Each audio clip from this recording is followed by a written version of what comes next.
Well, good evening, everybody. My name is Conor Kirwan, and I sit on the Wicklow Public Participation Network Secretariat. On behalf of the Wicklow PPN Secretariat and Wicklow Older People's Council, I would like to extend a very warm welcome to everybody joining us tonight. Wicklow PPN has 458 diverse member groups, including older people's groups, migrant groups, cultural groups, disability support groups, refugee support groups, residents associations, LGBTQ plus groups, sports groups, community councils, women and men's sheds, environmental groups, and traveller groups. Wicklow Older People's Network is also rich in its diversity. We would like to thank all our PPN members and the Older People's Council for working with us on this event and for sending in your questions. There was an overwhelming response, and with less than 2 hours at our disposal, it would be impossible to have them all answered directly. We have prioritised the questions that had a recurring theme and will aim to get as many answered as possible. However, we have also sent all of the questions to the candidates so that they are aware of what's important to our communities. We would like to thank the candidates who have joined us this evening. We appreciate your engagement with us and look forward to hearing about why you are running and what's important to you. We would like to thank Dr. Harriet Emerson for agreeing to facilitate tonight's meeting. Dr. Emerson has worked with PPNs at local and national levels for a number of years. Dr. Emerson acts as an independent facilitator in a wide range of engagement contexts. Helen and Grania, who most of us know very well, will support Dr. Emerson with timekeeping and webinar support. Tonight's meeting will begin with each candidate providing us with some information about themselves. Candidates will be permitted, in the order of time interest, 90 seconds maximum. It is important that candidates stick to this time frame to allow everybody equal speaking time and participation, and to ensure that there is time for questions. A clock will run and will be visible on screen beside Grania, and should candidates run over, we will mute them after 5 seconds. However, we hope with sufficient preparation, we won't need to do that. In corresponding with the candidates prior to this meeting, we have asked where they cite facts or figures, they should also provide their information source or evidence base. A very important point to note, Wicklow PPN and Wicklow Older People's Council value diversity, and we operate on the principle of respect, equality, and inclusion across all grounds of equality. As a public body, we have a responsibility to promote equality, prevent discrimination, and protect human rights under the Public Sector Equality and Human Rights Duty as originated in Section 42 of the Irish Human Rights and Equalities Act 2014. We of course expect that everyone on the call this evening conducts themselves in the same respectful spirit.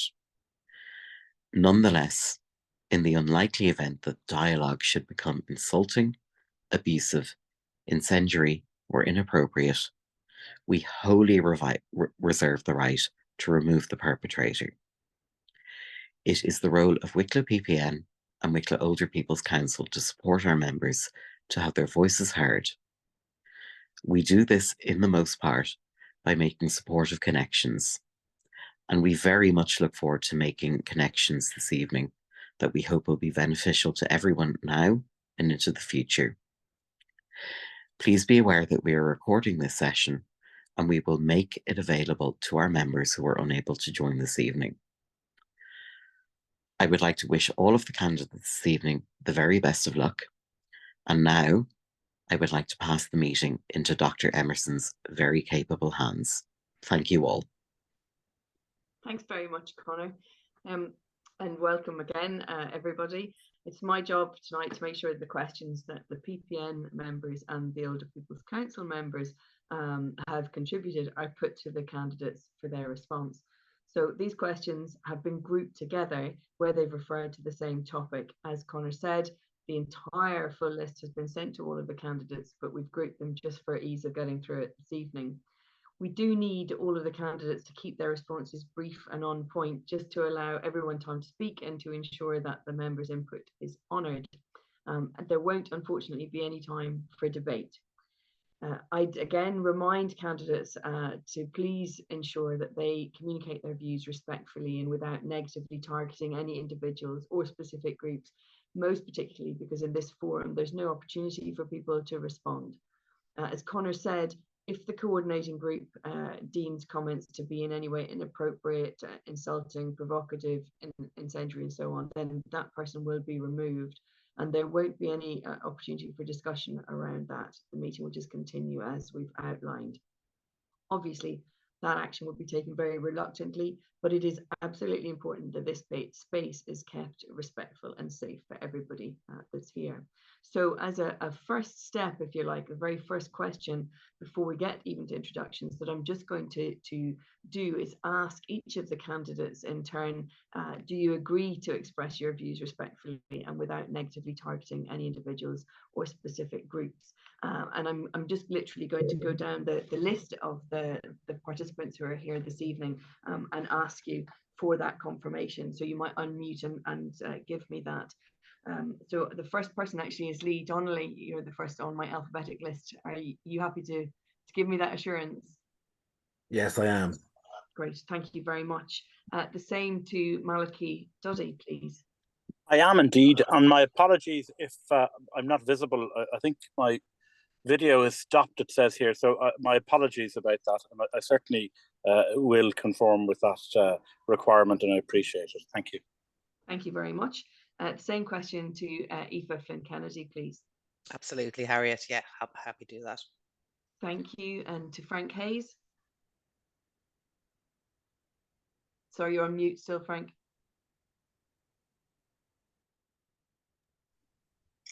No, of course I comply with being respectful towards others and hope for the same towards myself. Thank you very much. And Ciaran Hogan, to you as well. Yes, of course, not a problem. Great, thank you very much. I just think it's important that we're completely upfront about how we're going to conduct ourselves. So on that basis then, we're going to proceed with the first minute and a half for each of the candidates to introduce themselves, if they wish, a party affiliation that they've got or not, and to tell us a little bit about why they're standing, what their position is on issues that matter to them, and so forth. We'll keep it to a minute and a half on this occasion. Gráinne will be setting a timer for that, and you'll see it on the screen. I think it'll be on her thumbnail screen, and it'll also be probably on the top of your main screen. And we will keep everyone to that. Everyone gets their 5-second grace, after which Gráinne will be putting a guillotine down and the mute button will come on. So everybody is treated the same way, okay? And I'm going to start in alphabetical order, and we'll sort of progress down that. So I won't always start at the top of the alphabet. As we go through, it'll become really obvious, I hope, as we move along. What I will also do is say your full name when I come to ask you a question, because I think it's important for people when they get to look at the ballot paper that they're aware of exactly who it is that they've heard speak and that they're then looking at when they come to vote. So it'll sound a bit weird, but I hope it makes sense. So on that basis, I should just say that we have got apologies from Fergal Fitzgerald Doyle, from Anne Ferris, and from Aaron McAllorum, and we were expecting Denise Cahill, so I'm a little unsure as to whether or not she's having challenges getting in. So just to let you know that. So we're going to start, please, with yourself, Lee Donnelly. If you could give us a minute and a half on introducing yourself to prospective voters. Thank you. No problem. Hello everyone, my name is Lee Donnelly. I'm running in the Bray East area of Wicklow. I'm hoping to bring a change and representation of the LGBTQ community into local government. My history is one of caring. I am a carer and I've worked in home care for a number of years. I'm also into arts and I've joined a theatre group as well.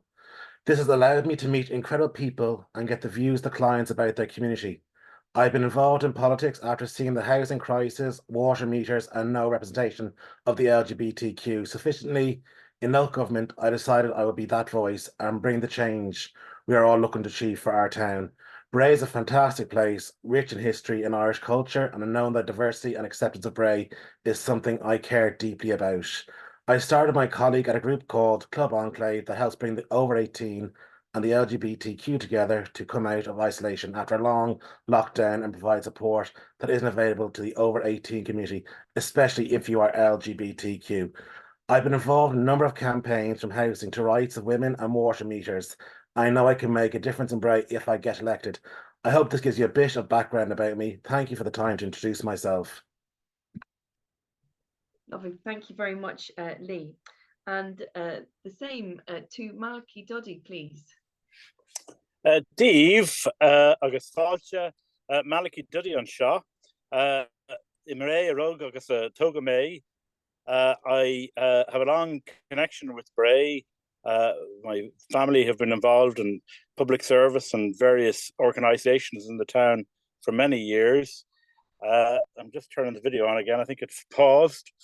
I attended local schools. I've been involved in local organisations such as the Credit Union for the past 13 years, the Bray Chamber of Commerce. I was chair of the 1916 Commemoration Committee. Issues that I think are important around the town include rejuvenation of the main street, the retention of the Victorian character of parts of the town, particularly the seafront, and preserving green spaces, while at the same time sensitively developing the town for accommodation, for homes, for people to live in and come and live in Bray. I suppose some of the issues that I made a profile for myself in the past included the development at St. Paul's, where the council demolished an Edwardian house, ultimately just to create a handful of car parking spaces. I think, is that the beep? Is that telling me I've said enough? Yeah. That's right. Thank you. Thanks, Malachaí. I'm going to give the microphone over to Aoife Flynn Kennedy now, please.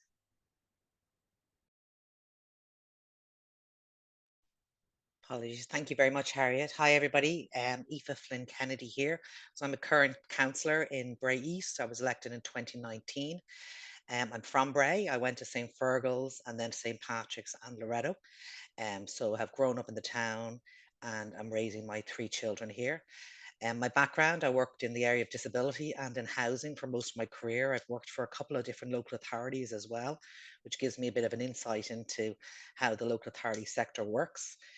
I got involved in politics because I love Bray and I'm hugely involved in my community, and I kind of felt that I could bring the skills that I had from working in the local authority and in the community to the role. And that's what I've been spending the last 5 years doing, supporting people to navigate through some of the red tape and the bureaucracy that is government departments, and bringing it to a successful outcome.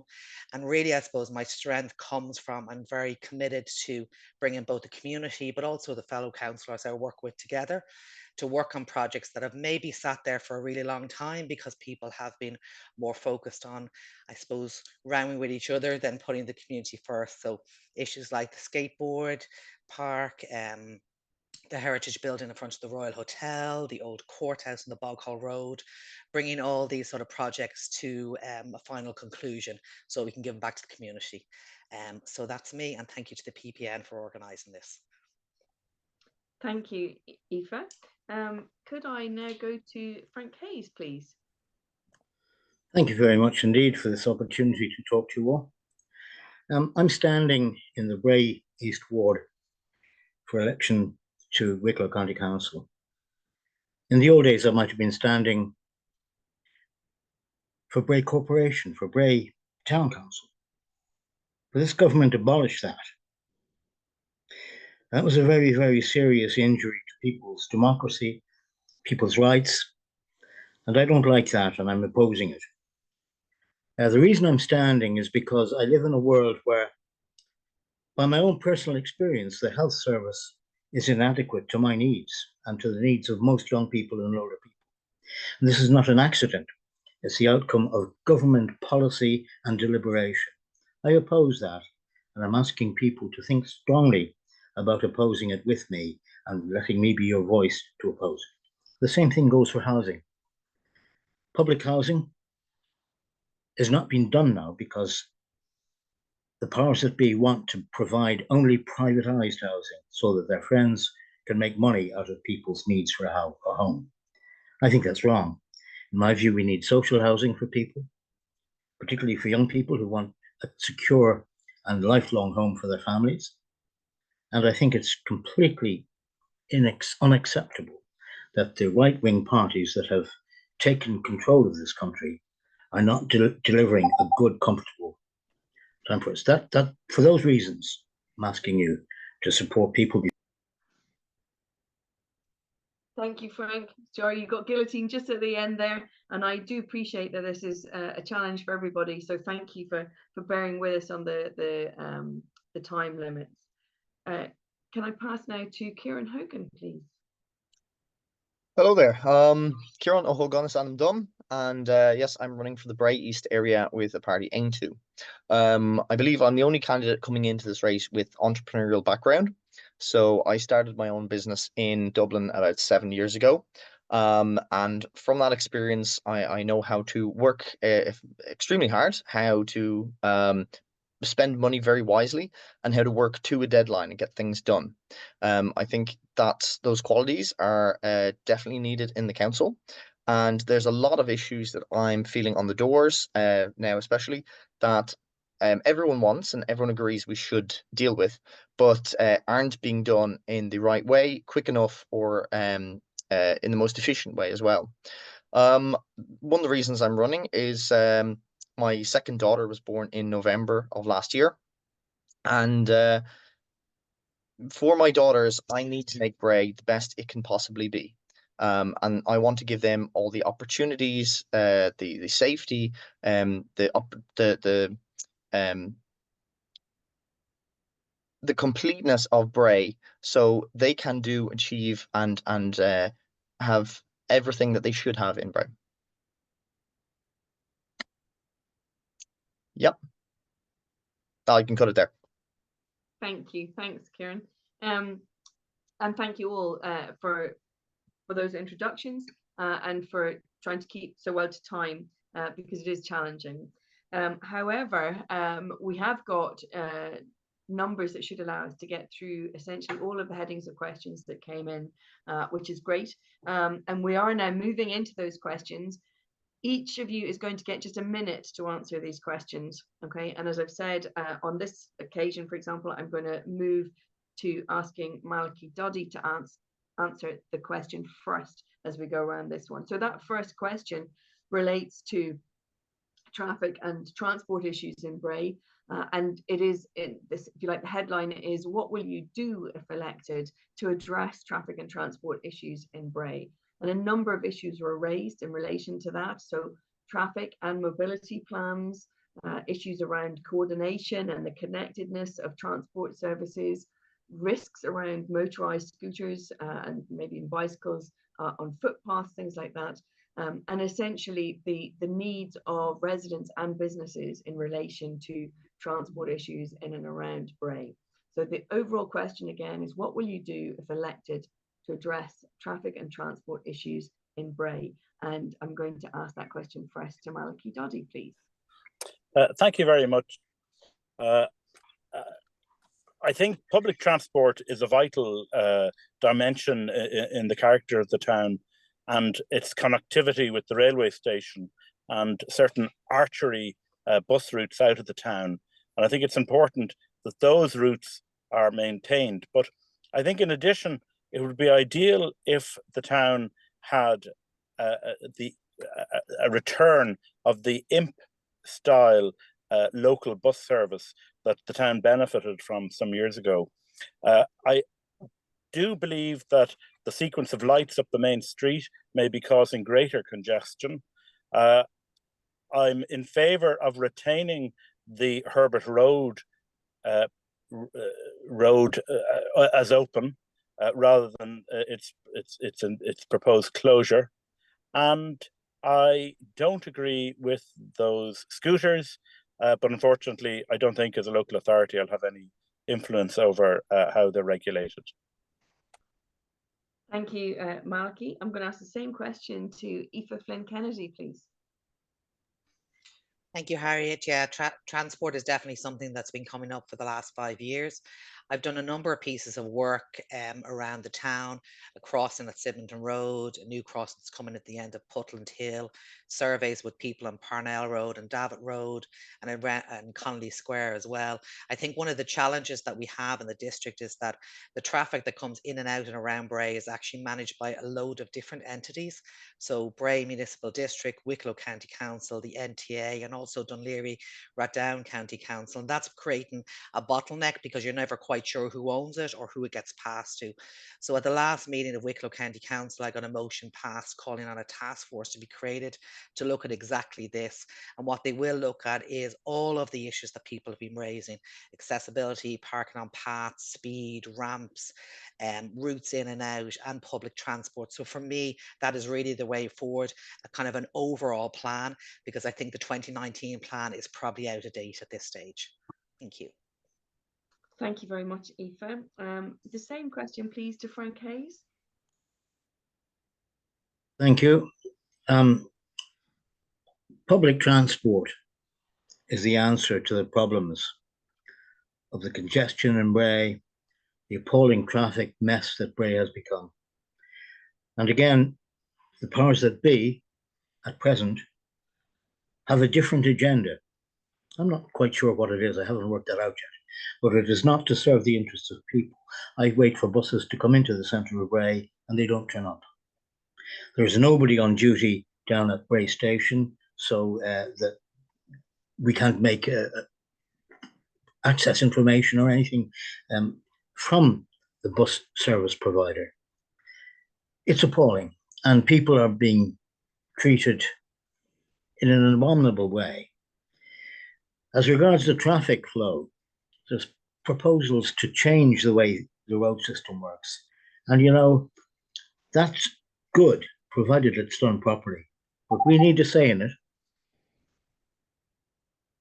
Thank you, Frank. And the same question, please, to Ciaran Hogan. Yes. Thank you very much. Of course, traffic is probably one of the main issues that most people in Bray are quite livid about, because we have the type of structure of a town which is very conducive to a bottleneck, unfortunately. But that's not to say it's impossible, and it's not to say that traffic congestion is intrinsic and unavoidable. Now, in my view, there is three main factors that cause the worst of the grind on the main street. That is the morning school rush, that is the commute generally to Dublin, and that is the day trips to Bray. So things like the air show would be an extreme example of that. I have put together a 10-point plan, which I think will address all of those issues. That's going to be published in the local papers coming up the next week. I don't know if I have time for that right now, but again, by a full analysis of the town, by being very effective at it, I think it is a problem that can be solved. And my time's up there. Thank you very much, Ciaran. And the same question to Lee Donnelly, please. Thank you for the question. There really isn't a huge amount of time to cover everything, so I'll just say I met the newly formed Bray Residents Association to discuss their concerns about the traffic and transport issues in Bray. In particular, we focused on the need of elderly, disabled and cyclists of Bray, as we need a full plan of managing Bray, as the current plan isn't working. I'm dedicated, especially if elected, to make sure the council works with the association to put a comprehensive traffic and management plan of Bray together for the safety of its residents. As the motor scooters and electronic transport that is currently causing issues, I believe that the age restriction of 16 plus is warranted. I have reservations on how this will be enforced, but I believe the safety of everyone, especially the elderly and children on our footpaths, needs to be protected, and I'm committed to ensuring this happens safely for everyone. On the issue of transport, reliability and integration, I believe we need more local buses and school buses to serve the area. I, with my colleague Colin Full for Bray West, have committed, especially if elected, to make this a reality.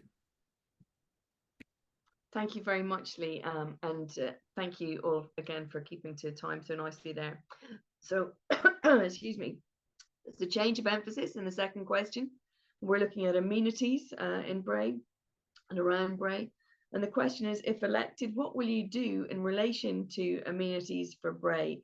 And again, just to give our viewers an idea of all the different issues that came up in relation to this area of concern, it included things like the provision of public toilets, and there are none from Bray Harbour down to Finby's restaurant, the issue of a proposed cinema, the absence of bottle banks, especially for people who don't have cars, the absence of the zero waste shop or a skate park, and similarly questions around control of dogs and the amount of dog feces on the streets in Bray, and questions also around the reopening of the Cliff Walk. So those are some of the issues that came up. The overall question that we're asking people this evening is, if elected, what will you do in relation to amenities for Bray? Okay, and I'm going to ask that question first, please, to Aoife Flynn Kennedy. Thanks, Harriet. Yeah, there was a lot in that. So I'm going to try and answer as much as I can. In terms of the toilet facilities in Bray, it is an issue. We have got commitment that the redevelopment of the heritage building across from the Royal Hotel will include public toilets. I'm not sure we'll get any between the Harbour and Finby's, because we have them at Finby's and further up, but it is something that actively we need more in the town. In terms of the cinema, it is still coming. So that's that one done. In terms of the skateboard park, we should have had a skateboard park in Bray 15 years ago. And we didn't. We now have one, and it's actually under construction up on the Southern Cross. And in terms of amenities, it's part of a bigger picture for the area where the fields up in Ballywaltrim area are going to be further developed. We've also done a survey of the whole of the Little Bray area, including Fassel Row and all the Dargle Road area, to look at what amenities need to be developed in that area. That's involved a huge public consultation and funding through Sláinte Care. So we'll be looking at that there. My whole purpose of getting involved in politics is around community and is around community amenities. So that's where I'm focused on. Thank you. Thank you, Aoife. The same question, please, to Frank Hayes. Hello. I think amenities are the conveniences which people use on a daily basis when they're doing business or enjoying themselves, shopping in the town of Bray. And certainly public conveniences are an issue. I mean, there is nowhere in Ireland, I think, that has got proper service in that regard today. It's really appalling, particularly when you get on in years and maybe you need to go more regularly than some young people. The Bring Centre used to be fantastic, but now you come along and some of the things that you used to bring, they won't accept. Who's deciding this? If I'm elected to Bray Council, I put rules in place which allow people make the decisions rather than some faceless bureaucrat. We need to put democracy back into our community, and I want to do that. Thank you very much, Frank. Can I ask the same question to Ciaran Hogan, please? Yes, of course. Again, all of the amenities that I believe we need, they are completely reachable. They're not complex, unimaginably onerous or difficult to put in place. And it just requires the mentality of someone who is able to work hard towards that. One example of this would be the Victorian benches on the Bray Prom. They've been left derelict and bound up for a good long number of years. To restore them should be a very quick measure, and we could and should be able to expand them with walk-in toilet facilities beside them as well. So there's a lot of things in this question. I won't be able to get to everything, but one of the big things is, of course, one part of the question there, of course, was someone asking about the bottle bank for the centre of Bray. Now, I did a lot of research on this, and unfortunately, the logistics of moving in somewhere between 600 tons of material. Oh, I'm going to be cut off. Look, it can be done with an entrepreneurial spirit. Thank you, Ciaran. And I'm going to ask the same question to Lee Donnelly, please. Hello, thanks. Due to time constraints, I'll provide a brief explanation of the issues. In regard to not having on Bray seafront any bathrooms in the area highlighted, I agree they are essential. I will advocate for the better public facilities. I am committed to prioritising recycling in Bray Town by ensuring bottle banks are accessible for non-drivers. When I visited the local zero waste shop, I was impressed with its cleanliness, friendly staff and variety. I was concerned to hear it was closing and if elected, I will support creating a similar council back shop for Bray residents. In regard to the skate park in Ballywaltram, I'm aware the planning permission for that project was in progress of last July. I will contact the council for updates and inform the community. I fully support the efforts of Bray Skateboard Association in getting this up and running. Finally, the scenic walk in Bray is a refreshing experience. I pledge to advocate for its reopening as quickly and safely as possible. Thank you. Thank you very much, Lee. And I'm going to ask that question lastly to Malachaí Duddy, please. Sorry, you're still muted. Thank you very much. I was just asking if you could hear me. If I could just say, first of all, the cliff walk has to be treated as a priority. It's a historic amenity that really is so important to the character of the town. And that feeds into the significance of the seafront as well. I'd like to also comment on the absence of any sea bathing or swimming shelters. There's a huge population of people that enjoy sea swimming throughout the year, and there's very little or there's no facilities really for them.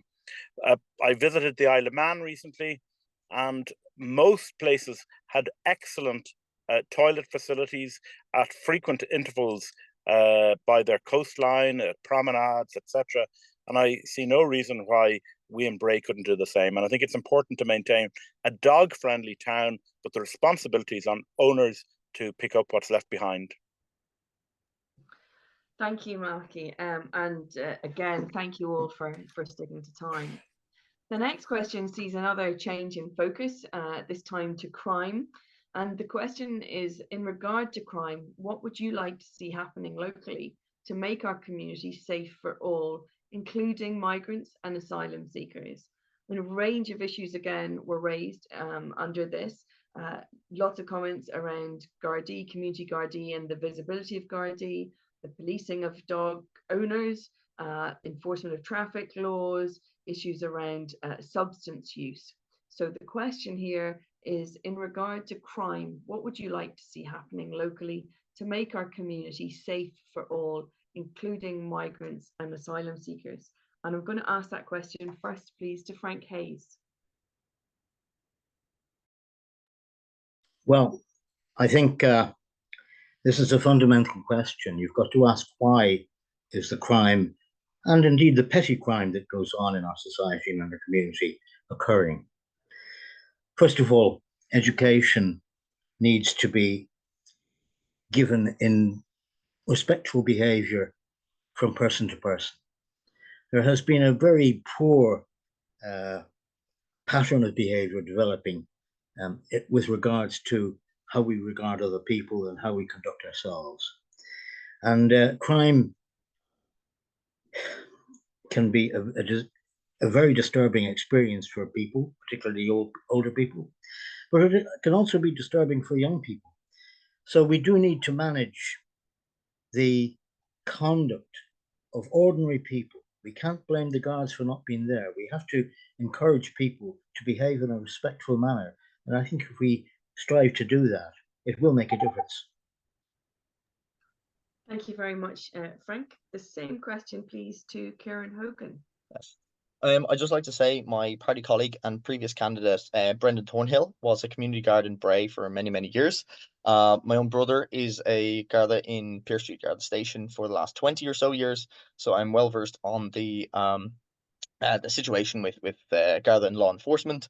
What I think the main angle we have to focus on is preventative work, because there are unfortunately very well-known paths that will bring young men, young women into a life of crime or into very bad life choices.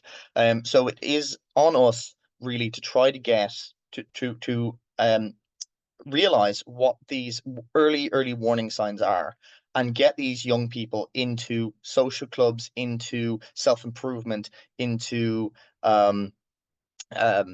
anything to divert their life path from the well-worn path, which will, and we know this very well by facts, lead them to crime, repeated crime and repeated incarceration. Thank you very much, Ciaran. I'm going to ask the same question to Lee Donnelly, please. I would advocate for more guard numbers, as we need this to protect and enforce safety and security on our streets. I hear from constituents that this is a big issue for them. I pledge to ensure this is brought up with the council, especially if I'm elected. I am aware that the community guard in Bray is not what the local community would like it to be. I am committed to ensuring that the local community guard unit is brought back to full strength, as they play a vital role in our community. I am dedicated to the safety of all residents. I have reported and raised awareness about the serious issues relating to the management of Bray's traffic and population. We need a modern plan for all of Bray, and we hope this can be done in conjunction with the Bray Residents Association. I am committed to the safety of all residents in Bray regarding the addiction issues, crime and safety concerns of all residents.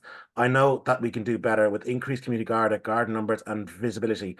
We can ensure that our community is prepared, protected and safeguarded. Thank you very much. Thank you, Lee. The same question, please, to Malachaí Duddy. Thank you very much. Unfortunately, I think the degree of antisocial behaviour in the town has increased over the last couple of years, and it's really changed the character of the town significantly. And I think it's something that must be dealt with through Garda visibility, but ultimately it will require Garda resources. And I think a zero tolerance approach to crime has to be the way to deal with all types of crime, whether it's illegal parking or whether it's antisocial behaviour.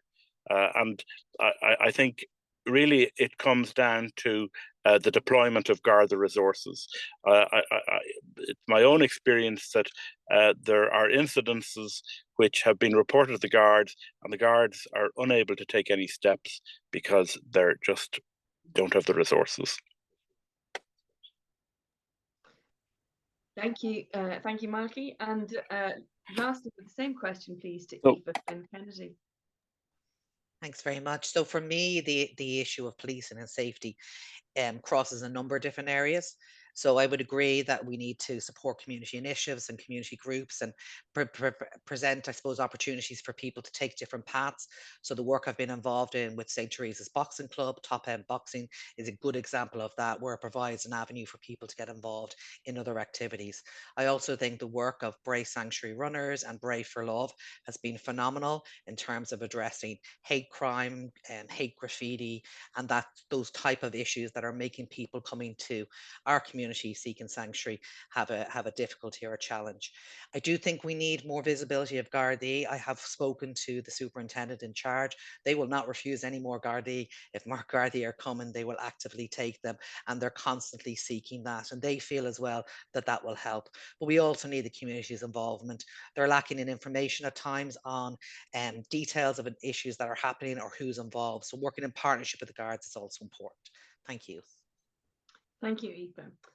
Okay, the next question is around social housing, and it really asks each of the candidates about their commitment to ensuring housing for all, including older people and people with disabilities. There's questions around the housing stock the local authority already has, and in terms of vacant homes and transfers, and also how they're bringing homes into use, and what you would do in relation to increasing the number of vacant homes being brought back into use. So the question is around social housing and your commitment to ensuring housing for all, including older people and people with disabilities. And I'm going to ask that question first to Ciaran Hogan, please. Okay, housing, a big issue, of course. It was Aontú research that found recently there were at least 157 houses owned by the council which are currently vacant. Now, council-owned houses, the average time to get them renovated from one tenant leaving to another coming in is 8 months. In the private sector, that's 3 weeks. So again, the job can be done, but it's being horribly mismanaged. So a lot of those houses that are currently vacant should be brought back into stock. And then, of course, we should be pushing both developers, landowners to be making the most of their property, try to get those people off the housing list and into homes. It's in no one's benefit for anyone to be homeless. It addresses again, 100 other issues behind that. It will develop Bray when we have good housing stock to balance out the market. Now, we're coming into the situation, this housing crisis that has been caused by previous leadership. So I think we drastically need a sharp turn, new leadership. And that's why Aontú and myself are running this local election. Thank you, Ciaran. The same question to Lee Donnelly, please. Thank you. I work on the Gas for All campaign with my colleague for Bray West, Colin Flood. We are addressing the empty homes in Ireland, especially the 166,000 homes from 2022 census that are currently lying empty.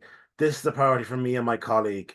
I know that in 2023, the council provided 2,400 households fresh refurbished from the vacant housing list. This is called the Voids programme. This is part of the Housing for All plan. This helps, but we need more homes faster. Social housing is in high demand.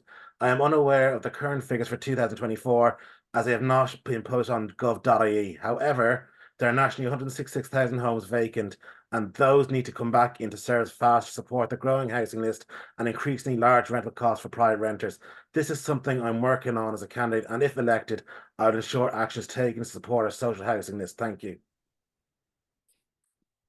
Thank you, Lee. Same question to Malachaí Duddy, please. Thank you very much. Well, in the first instance, I think we're fortunate in Bray with the quality of housing that exists around the town and the mix, both old and new houses. But I think it's also important that any development that takes place is sensitive to that architectural heritage. And any development should not occur at the expense of amenity green spaces. I think developments should be mixed, particularly mixed age groups. And I think facilities should be provided for older people to be able to live in the middle of the community. I'd also advocate an above shop opportunity for people to live on the main street and on those streets in the middle of the town where the amenities and the services already exist. We have to make that a priority. Thank you very much, Malachaí. The same question to Aoife Flynn Kennedy. Thank you very much. So co-housing is the area I work in, is the area I've worked in for the last 25 years. So both within the local authority and the AHB sector. There was a question about how many houses that the council have built in a comparison, the AHB, and the reality is that nowadays they're both partners. Approved housing bodies don't build without the council's consent, so they're part of the solution. For me, it's about providing a suite of housing options, so social housing, cost rental, and also affordable purchase. The Rehills lands down the lower Dargle has been earmarked for affordable purchase, and that's for those who will be classed the squeeze middle. So we do need that wide range of housing. We have a lot of housing coming into the area, and for some people that is an issue, and it's one of the reasons why traffic is such an issue in Bray at the moment, because more and more units are coming in. I'm totally committed to housing. As I said, it's what I do, it's my bread and butter, and I answer a lot of queries on it. But there is a lot of complexities in the area, and I think we need to do a piece of work by trying to help people to understand what some of those complexities are. Thank you. Thank you very much, Aoife. And the same question to Frank Hayes, please. Well, the question refers to social housing, public housing.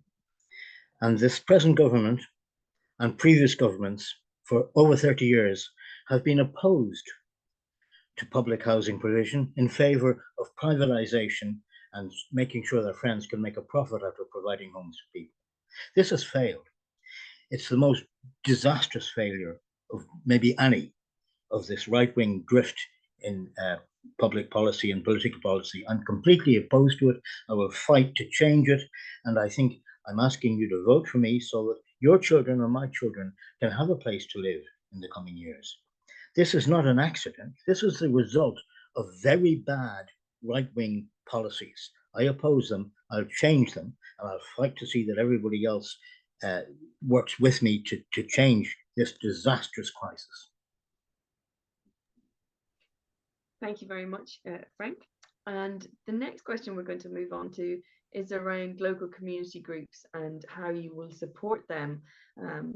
What would be your plans to support the sustainability of community structures, questions that were specific in relation to Ardmore Rovers and their quest for a permanent home in Ballywaltrim, and around support for the newly formed Bray Residents Association. So the question is, how will you support local community groups? And I'm going to ask that first to Lee Donnelly, please. The Ardmore Rovers have a very significant history in Bray. Founded in 1979, they have grown significantly since then. I see the club's over 500 members benefiting from their presence in Bray. I want to see them have a forever home that allows them to support their members and teams, providing a soft, friendly space for children and young people to enjoy sports. I recently met with the Residents Alliance with my colleague Colin Flood. We spoke about the significance of needing a reliable, up-to-date and appropriate management plan for Bray. We spoke about the need for school buses for the area. We also advocate highly the council include the alliance in all future planning of any management plans for Bray. I would ensure all community structures like parks, communal areas, buildings and the town itself are kept clean, maintained and ensure all residents are safe accessing them. I also want to advocate the parks and community structures should be disability friendly and accessibility. I'm committed with my colleague to deliver this. Thank you. Thank you, Lee. Can I ask the same question to Malachaí Duddy, please? Thank you very much. But I think the first thing to say that the importance of community groups is really vital to a healthy town. A healthy grassroots in the town really led to the creation of the credit union, which was and is a grassroots organisation. Many of the parishes, the Meals and Wheels organisation was founded out of the parishes, as were the Citizens Information organisation. And again, the schools are voluntary organisations, community-based. And it's very, very important to support those. I support the new facilities for Ardmore Rovers, and I also support the new Bray Residents Association and their endeavours, and congratulate them on getting to this point where they've been able to organise as a united body. Thank you, Malachaí. I'm going to ask the same question to Aoife Flynn Kennedy now, please. Thank you, Harriet. So in relation to Ardmore's, fully support them and behind them, and the wider grouping up there on Ballywaltrim pitches. There's other groups involved up there and they're supporting Ardmore Rovers as well. So it's a collective campaign to bring facilities up there. I've been supporting them from the very beginning, and we have an agreed vision now, which has involved a huge amount of community work. So that was passed at the last council meeting. So the next council have a map going forward.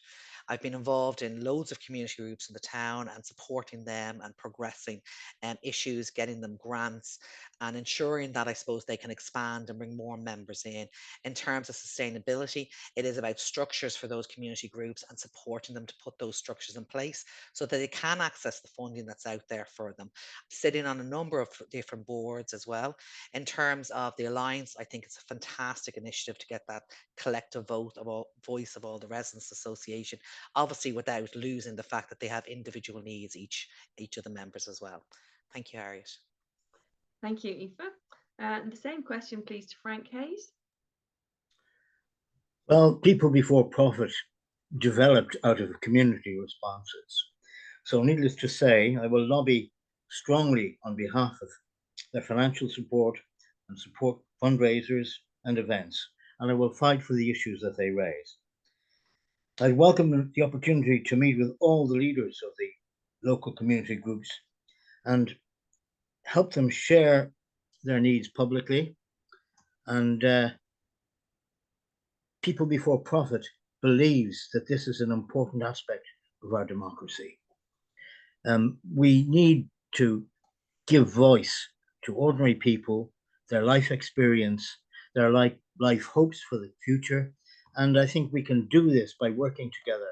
So I'm asking for the support of people involved in community activities. Vote for people before profit, and we will fight for you alongside you. Thank you, Frank.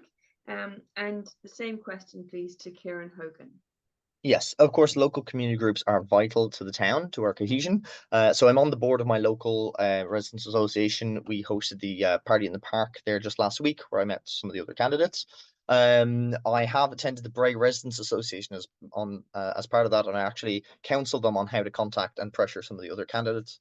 I've also been a leader at the Bray Sea Scouts. I've been a member of the Tidy Towns, and my party colleague Seamus Connor started the Bray Coast, or the Coast Care Group, which has run for many years, cleaning up a lot of the areas along the coast. As to the previous question, getting young people into community groups, social activities is vital for putting them on a good life path, for building the friendships and the pride in their own town that will set them up for great life and build their connections network and ground them into the area. So of course I 100% support all of those initiatives. The Ardmore Rovers, I believe they have membership of 1,500, so of course we need to ground them as well. Thank you, Ciaran. Okay, so the next question is around social inclusion, and I'd ask the candidates, what is your stance on social inclusion? And how would you create a society within which everybody can thrive and can feel that they belong?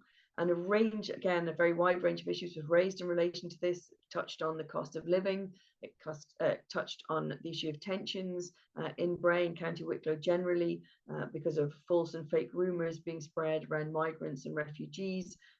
It also talked about issues in relation to walkability audits, accessibility and so forth, and around supports needed for particularly women and children that are refugees coming to the community in relation to housing, schooling and so on. So the question is, what is your stance on social inclusion, and how would you create a society within which everybody can thrive and can feel that they belong?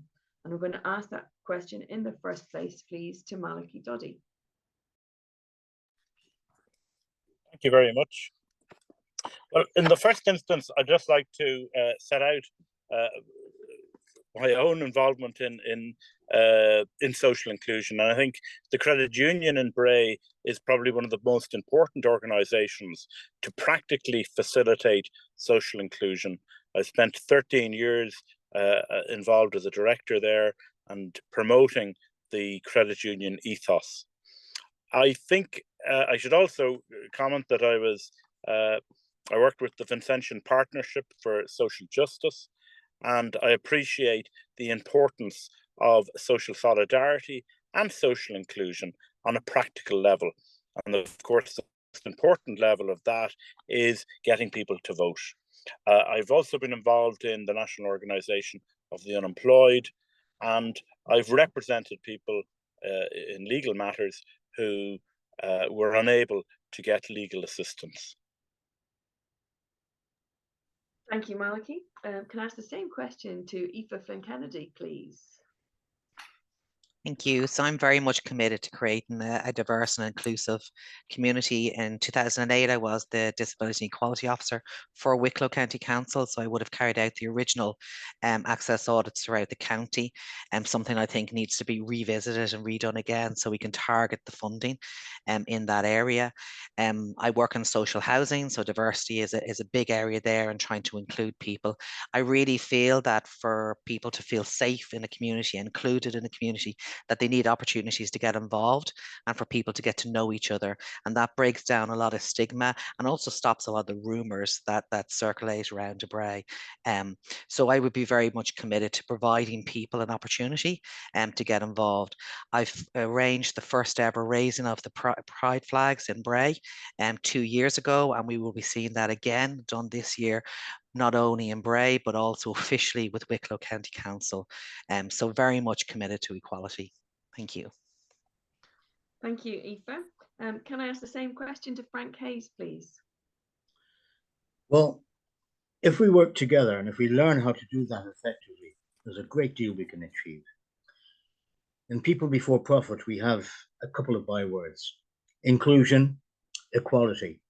And if we treat people with respect, inequality, in an equal manner, I mean, of course, we can achieve great change in society, and boy, do we need to. One of the reasons that drove me to accept a challenge to stand in this election was the fact that there is a huge task before us to include those who are marginalized and those who have been left behind.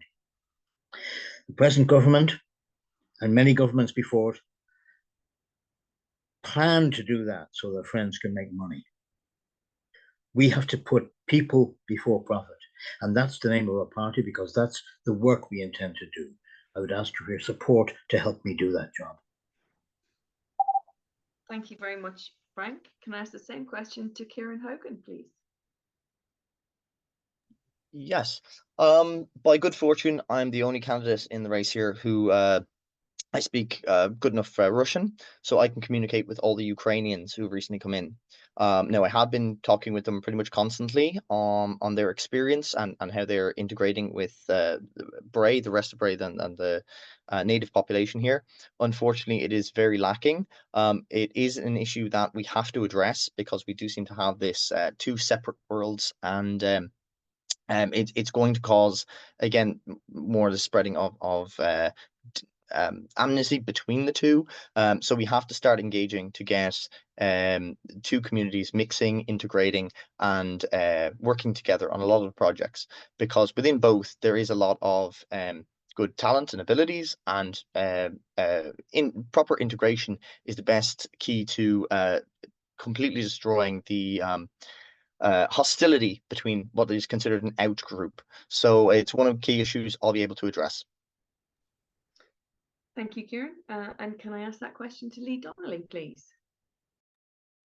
To ensure everyone in our community thrives and feels included, my approach is as follows. For the cost of living, we believe in supporting local initiatives that provide affordable food and housing.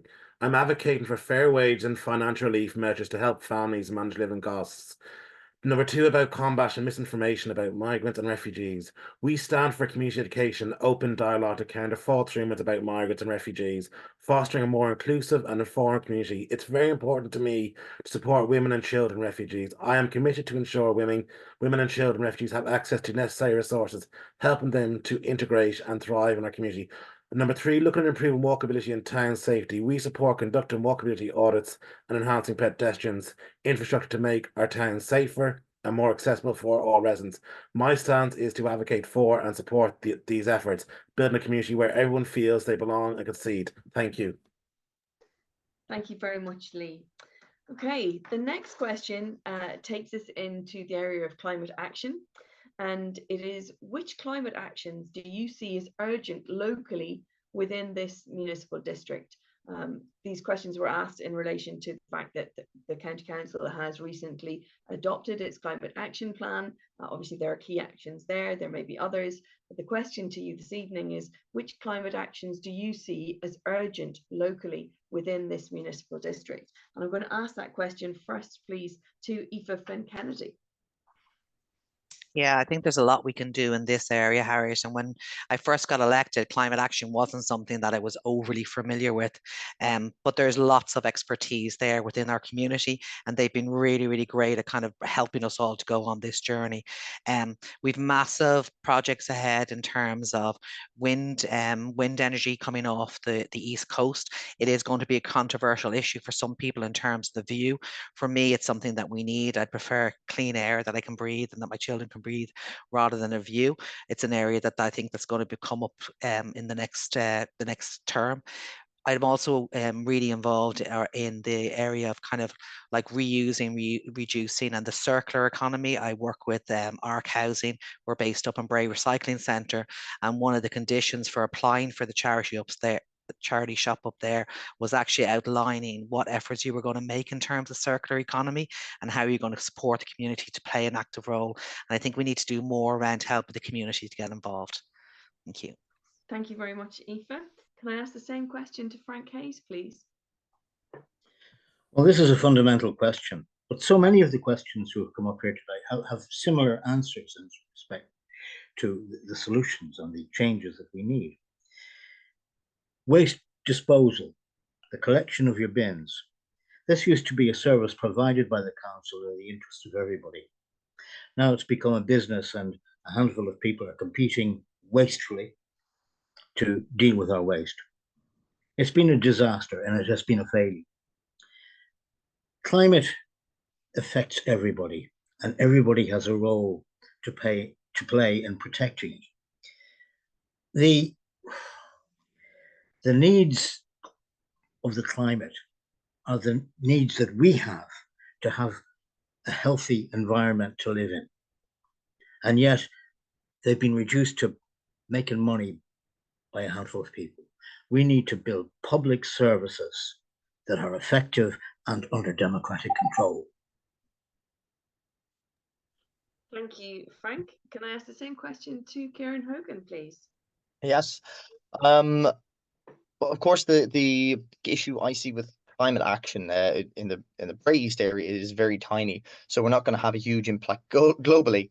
But there is some issues that we can definitely deal with, and one of the most important I see is education.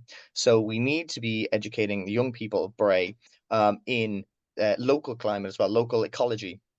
So what wonderful trees, animals, flora, fauna that we have around both in the seas and the forests in this area, and learning to preserve that, to prize it, and to see what value it is to us. If it were to be lost, it would be a huge problem. I think that we could in the Garden County, we should definitely try to hold on to that image. It's a huge benefit for us as a tourist attraction. So we need to do some serious tree planting efforts all throughout the county, and in the areas of Bray that we can, we definitely should encourage that as well. Thank you very much, Ciaran. Can I ask the same question to Lee Donnelly, please? Yeah. So when thinking about urgent climate actions for Wicklow and indeed nationally, there are a few key steps that we need to take. First, we should really focus on promoting renewable energy. Another important action is improving our public transportation system. We need to make buses more frequent and develop safe cycling paths so people can rely less on cars. Protect our national habitats is essential too. We should work to preserve and restore green spaces, forests and wetlands, and create more wildlife corridors by planting trees. Finally, reducing waste is something we can all work on by increasing recycling efforts, promoting composting, and encouraging everyone to cut down on single-use plastics. We can significantly cut down on the waste we produce. I also support local initiatives that are collaborating with organisations, schools, and projects that promote sustainability and environmental awareness. If elected, I'll advocate for policy change by working with the local government on these actions and getting the community involved. We can make a real difference addressing climate change and protecting our environment. Thank you. Thank you, Lee. And can I ask this question lastly to Malachaí Duddy, please? Thank you very much for asking that question. I think practical steps as a seaside town includes protecting the sea from sewage and sewerage waste. Historically, the town has been poor in that regard, and it's important to maintain high standards, particularly high water quality. Public transport, again, is a vital element in handling climate action. It's practical. We have to reduce our impact on the environment, and we must also ensure wildlife diversity. I myself have a 14-year-old car. I think food waste is something that on a personal basis we could all engage in, but it's very important to protect the coastline. Certainly, anytime I've volunteered with Coast Watch, the amount of plastic we've collected is extraordinary, even along the Dargle River. Thank you very much, Malachaí. Okay, the next question is quite specific. I'm going to read it out so that I hopefully don't make a mess of it and give all of the candidates time to think about their answers.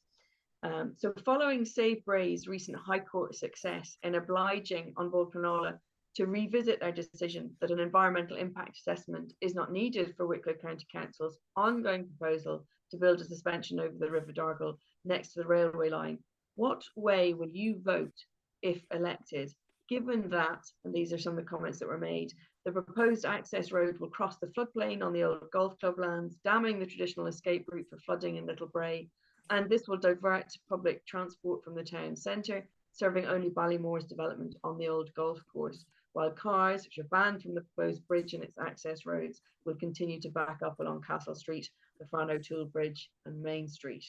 Okay, so the question is very specifically, how would you vote on Wicklow County Council's ongoing proposal to build a suspension bridge over the River Dargle, following Save Bray's recent High Court success in obliging An Bord Pleanála to revisit their decision that an environmental impact assessment isn't needed?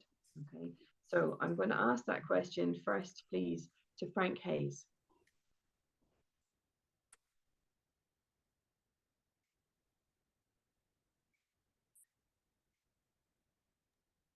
Sorry, Frank, you're still muted.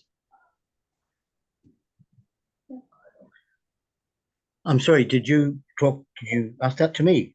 Yes, please. Yes, to you first. Okay. Well, there was a little breakdown on the Save Bray campaign is one that it's one of my top priorities, and I mentioned it in my election literature.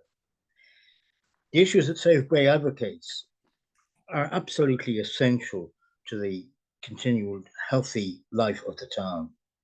If Save Bray objectives are not carried out, it'll have a massive negative impact on every aspect of the town, the people, the animals that live in it. And I think we have to think very carefully about what we do in response to the plans that have been drawn up to date. I fully endorse the efforts of the Save Bray group, and I will back them in any way that I can and that they feel they need. But I would definitely oppose many of the aspects of what have been proposed by the current masters of our destiny.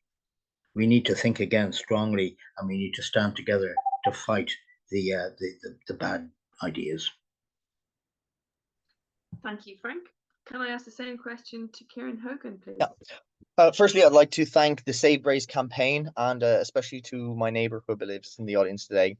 It is a huge victory, but it is not a final decision.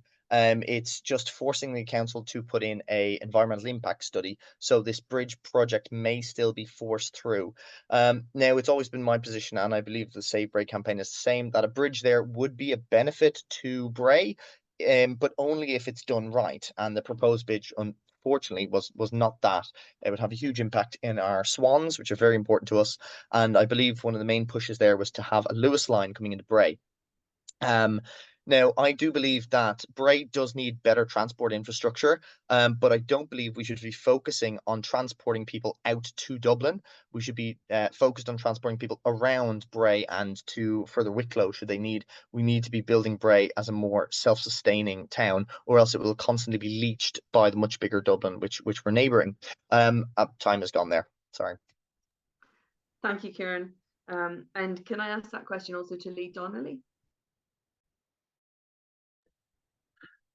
We should engage with the community and its residents through consultations. This will allow us to gather input and address concerns.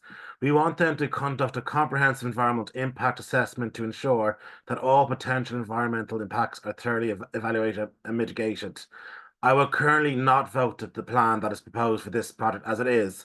The local wildlife and birds will be at risk. No environmental survey was originally done, which was unacceptable. I'm delighted the recent success allowed for this assessment to take place. I look forward to hearing from the community on how they feel about this issue. Thank you.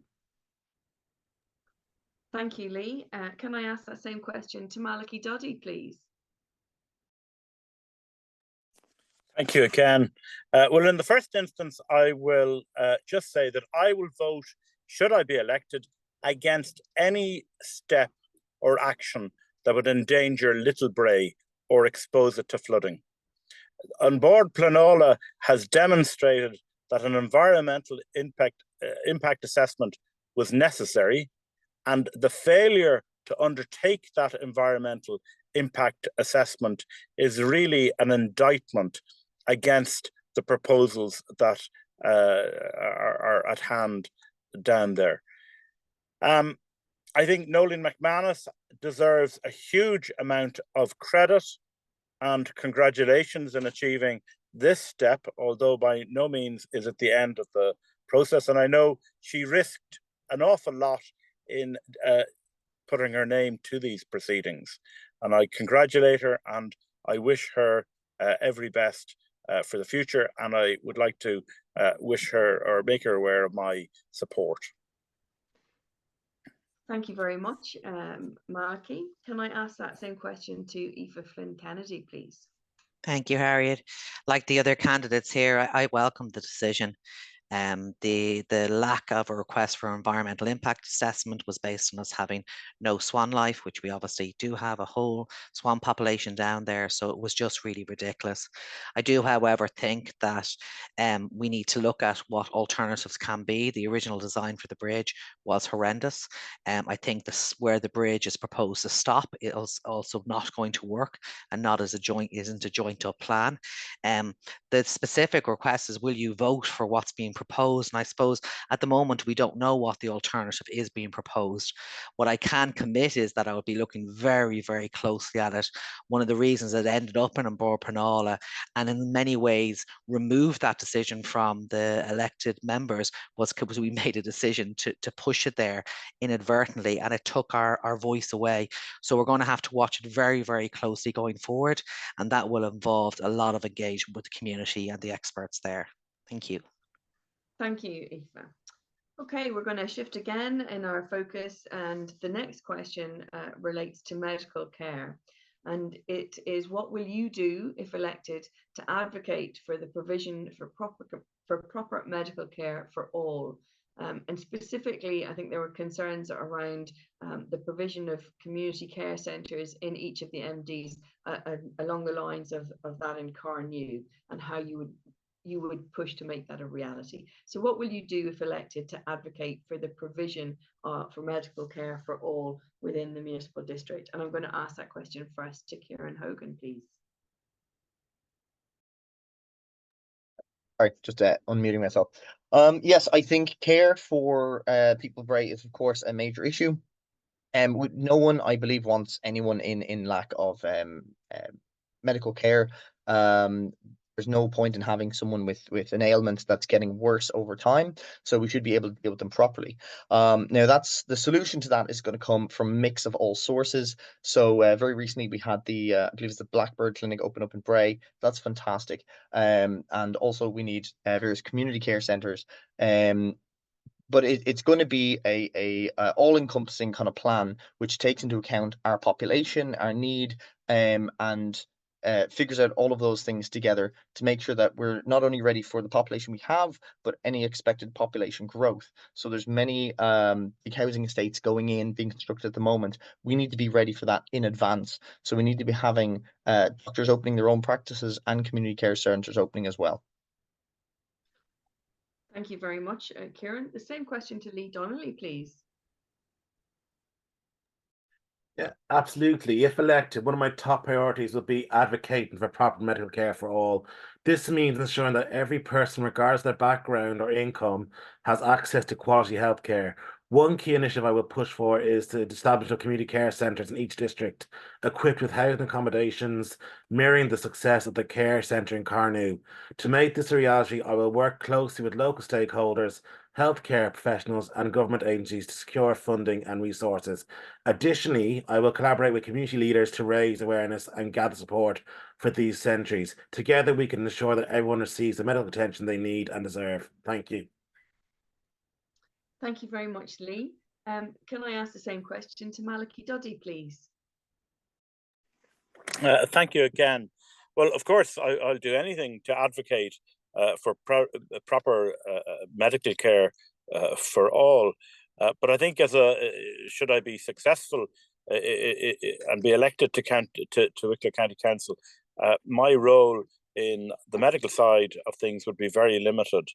I would support greater access to medical care centres. Likewise, would I support a hospital in Wicklow.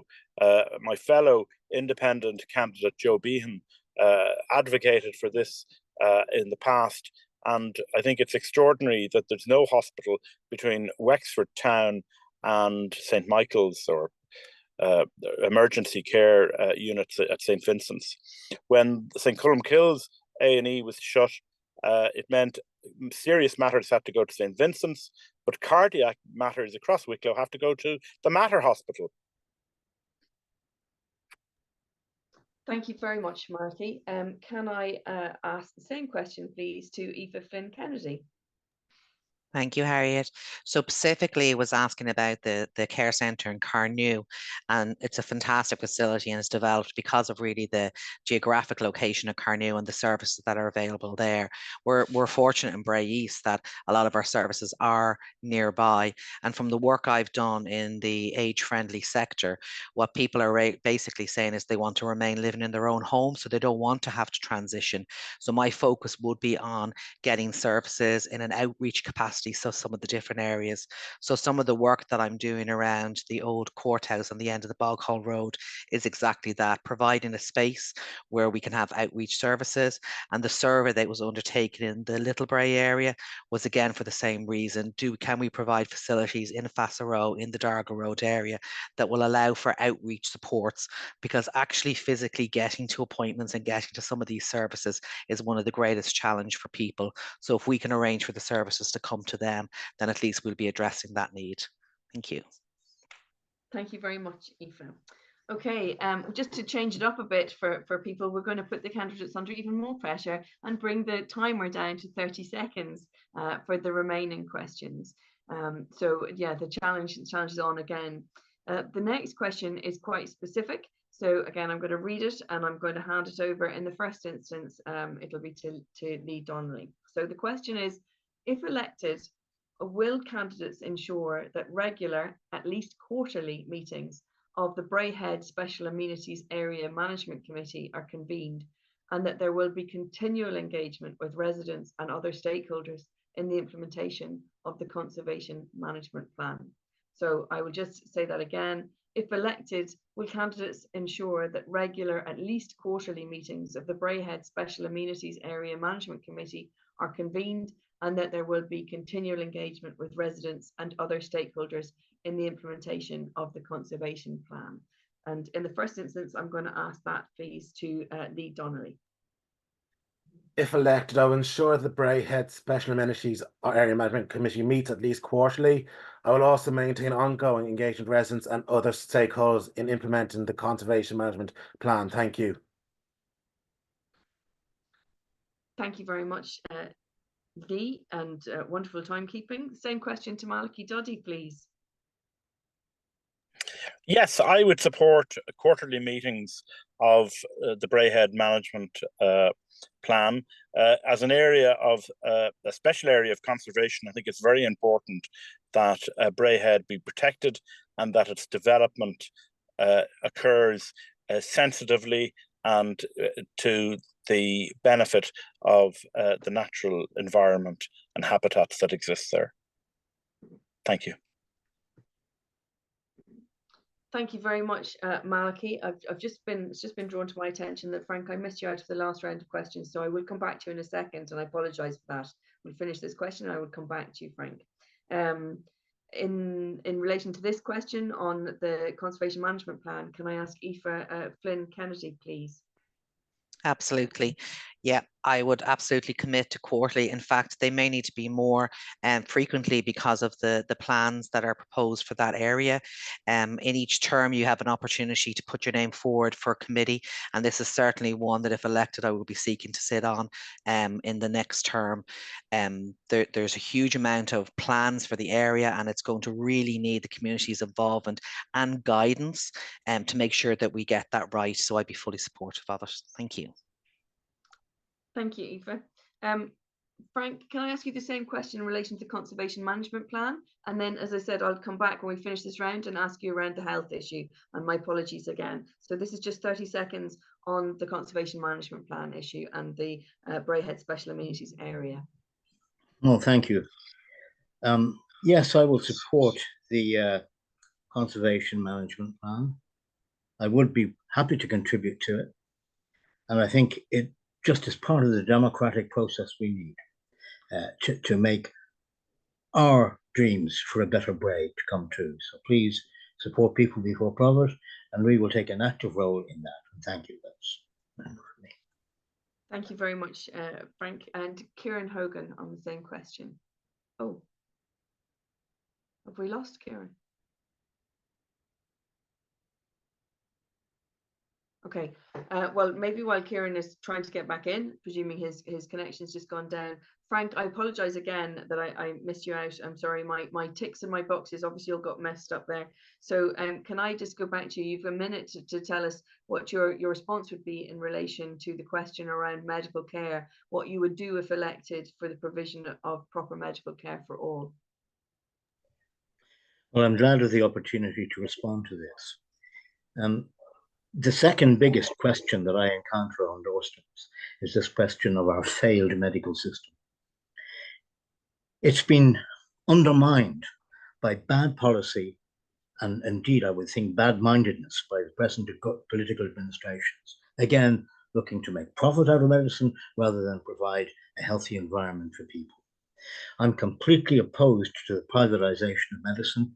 I think that of all the many things we look for in our lives, a proper public health and social provision of medicine is crucial to the happy lives of our children, ourselves, our elderly people. And, you know, it's gross irresponsibility on the part of the government to do what they have done. They've created a crisis, they have worsened it, and they worsen it every day. Vote for me, put people before profit in there, and we will fight tooth and nail to change that and to achieve adequate funding. Thank you very much, Frank, and my apologies again for skipping you in that round of questions. I'm going to move on because I can't see Ciaran trying to get back in again. So I'm going to go to the next question. And again, this is a short answer one, 30-second answer. Are the candidates, if elected, prepared to park party politics and work for the greater good of Bray as a whole? Are the candidates, if elected, prepared to park party politics and work for the greater good of Bray as a whole? And I'm going to ask that question in the first instance to Malachaí Duddy, please. Thank you. As an independent candidate, I would, of course, cooperate with each of my fellow councillors should I be fortunate enough to receive your #1 vote at the election and get elected. I think cooperation within the council is vital for progress, and it's in the best interests of Bray. Thank you very much, Malachaí. Can I ask that question also to Aoife Flynn Kennedy, please? Yeah, I'm absolutely happy to park party politics, and I have demonstrated that over the last 5 years. I've worked with every party and those who aren't in parties on initiatives, both in the county and the town. I'm not interested at a local level at slagging off parties or using initiatives in the community to point score. I got involved in politics for the community, and that's my primary focus. So more than happy to park the party politics and work with anyone for the betterment of the community. Thank you very much, Aoife. The same question, please, to Frank Hayes. Yes, I'm very happy to work with everybody. I think we have to learn how to work together, how to achieve targets together. But what are we working for? Working for the betterment, yes, but not, I will not support the sort of negative stuff that has typified the political approach of the establishment to this point. I think we need to work together for betterment, yes, and I will do that. Thank you very much, Frank. And I'm going to ask that question lastly to Lee Donnelly, please. Yes, I'm willing to ensure action versus talk. This is my priority. We need to leave politic parties and their fighting to one side in order to enact the appropriate change we need in our community. Today we face many challenges, and now more than ever we need to think of real solutions and make them happen for our community, our children and their future. We must do better, and I intend to do this if elected. Thank you. Thank you, Lee. Okay, the next question is personal to individual candidates, and it is, what are you doing in your own life to reduce your carbon footprint or your climate impact? What are you doing in your own life to reduce your carbon footprint and your climate impact? And you've just got 30 seconds. I'm going to ask that question first, please, to Aoife Flynn Kennedy. Thanks, Harriet. So as referenced earlier, it's been a learning curve for me, and that's one of the things I'm doing is reading and learning more from those who understand it more and who understand what initiatives we can take. Recycling is a big thing in this house. We've totally embraced the returning of the cans and the bottles, and my children are definitely making a fortune on that. And then trying to not purchase as much and not consume as much and really make use of what we have. So I suppose from a personal point of view, that's what I'm doing myself and within my home. Thank you very much, Aoife. The same question, please, to Frank Hayes. Well, I have a shopping basket. It's very old and it still works perfectly. That means I don't have to get a new piece of plastic to pollute the world with every time I go to the shops. I also drive a car that's 30 years old, a little bit more than 30 years old, to be honest. It's now a classic. It's got a smallish engine, and it's in very good condition, and it doesn't do pointless pollution. These are the things that we can all take responsibility for. I've chosen to do that, and I'm proud to say that it's working. Thank you very much, Frank. Same question to Lee Donnelly, please. I do not drive, and if I did, I would ensure I was a hybrid car to reduce the carbon emissions that I give out using a normal car. I walk and use public transport. This allows me to see the beautiful sights of Bray, its area, and especially if you take the train to Dublin or Wicklow. It's beautifully and environmentally friendly. I had solar panels installed in my family to help reduce the electrical demand in our home from the grid and help green energy support my home and reduce my carbon footprint. Thank you. Thank you, Lee. Lastly, the same question to Malachaí Duddy, please. Thank you very much. Well, I can't claim to have a car as old as Frank, but as I say, I have a 14-year-old car. I have to say, I am inclined to drive that car into the ground rather than replace it with a new car, because I appreciate the carbon footprint the creation of a new car would be. I'm involved in recycling, of course. I'm also a stern advocate of reducing food waste, and I walk a lot. Thank you very much, Malachaí. And I am going to move on just to our last question. We've had a splendid timekeeping there. So this one again is quite a specific question, and it relates to reduced school timetables. The question is, what is your view on the use of reduced timetables for children? The guidelines say the use of reduced timetables should be short-term, but some schools use them as punishment, thus excluding children from gaining an education, which is a basic right. So what is your view on this situation? Okay, and I'm going to ask that question first, please, to Frank Hayes. Well, my youngest grandchild hasn't yet started school, but I know that when she does, she'll have a very much happier experience than I did when I was at school. I lived at a time when the routine beating of children was to be expected and indeed demanded. It's a different world now, and we encourage children to be happy in their learning environment. I think that's a tremendously important change, and I would advocate continuing and improving that. Thank you, Frank. Can I ask the same question to Lee Donnelly? Firstly, I would say every child, regardless of the situation, should be entitled to an education. Never should a reduced timetable be used as punishment to children. This has a long-term effect on their education later in life. Short timetables can be used in certain situations to help students struggling with issues and should be left up to the school and the parent to decide the best course of action for the child's education. But no, I do not support this as a punishment. Thank you. Thank you very much, Lee. The same question to Malachaí Duddy, please. Apologies, I just had to find the button there. Certainly, any use of reduced timetables as punishment must be considered discriminatory and an abuse of a child's constitutional and natural right to a primary education and to education in general. So I think reduced school timetables, if they're used in any way to discriminate or to punish, it must be considered illegal and it should stop. Thank you very much, Malachaí. And lastly, that same question to Aoife Flynn Kennedy. Thank you, Harriet. Yeah, as the other speakers have said, if reduced timetables is used as a form of punishment, it's totally unacceptable. They do have a place in terms of individuals and individual needs, and should certainly be used from a person-centered approach and in consultation with the student themselves and their circle of support. And I think in those situations, for individuals that need a shorter period of time, because they're dealing with other issues in their life, they can be productive, but certainly not to be used as a form of punishment. Thank you. Thank you very much, Aoife. And I'd like to really commend all of our participants this evening for so wonderfully keeping to time and on point. That's the end of our questions. Before I hand over to Karina to, if you like, do the wrap up, I would just like to thank the participants and indeed those of you who've tuned in to this.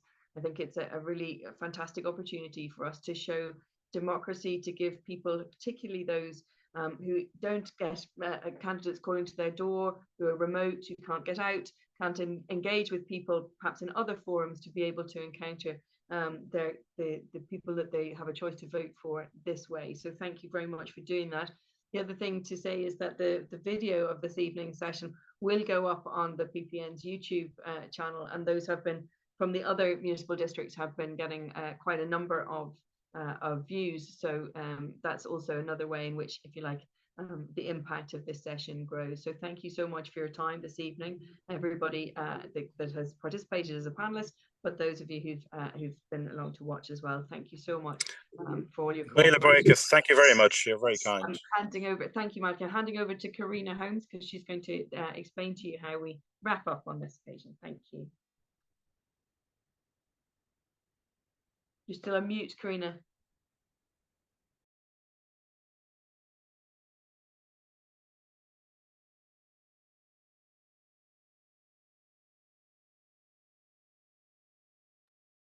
Am I live? Apologies, everyone, for that. We can hear you now. We can hear you now. Loud and clear. Good. Okay, thank you. I'd just like to say, on behalf of Wicklow PPN and the Wicklow Older People's Council, I would like to thank you all for joining us this evening. We'd also like to thank Harriet for facilitating our event. We hope that this meeting has given our members a sound introduction to all the candidates. We also hope that the meeting has provided an insight into where all the candidates' interests lie and what work and issues they might prioritise if they are successful on the 7th of June. We hope that in turn, this meeting has given the candidates an insight into the concerns and priorities of our members. And should they be successful on the 7th of June, that they will work towards achieving positive outcomes on many, if not all, of these issues. As Conor from the PPN Secretariat mentioned earlier, we are aware that there have been far more questions submitted than there was time to ask. We have developed a document containing all the questions, and this was sent to the candidates in the hope that they will use them as a reminder of what our members see as important and what our members will use as a measure of their work in the future. A link to the document will also be shared in upcoming PPN newsletters. We'd encourage you to have a look at the PPN Election Special newsletter sent on the 26th of April. And all newsletters are on the PPN website. We would also like to draw the candidates' attention to the visions for community wellbeing that were developed from extensive consultations in 2018 and reviewed during consultations in 2022. These can be found on the Wicklow PPN website. The Bray MD Vision for Community Wellbeing states, Bray Municipal District is a vibrant, safe and socially responsible community where all people are equally valued, enabled to achieve their potential and enjoy good health in a sustainable, natural and built environment. We hope that the collaboration and engagement this evening continues and that we can work together to achieve this vision. We wish the candidates well in their endeavours and thank them and our members for their attendance tonight. And finally, I'd just like to thank Grania and Helen, who have put a huge amount of work into the organisation of this event. And just to reiterate our thanks to all the candidates and our members who've joined us this evening.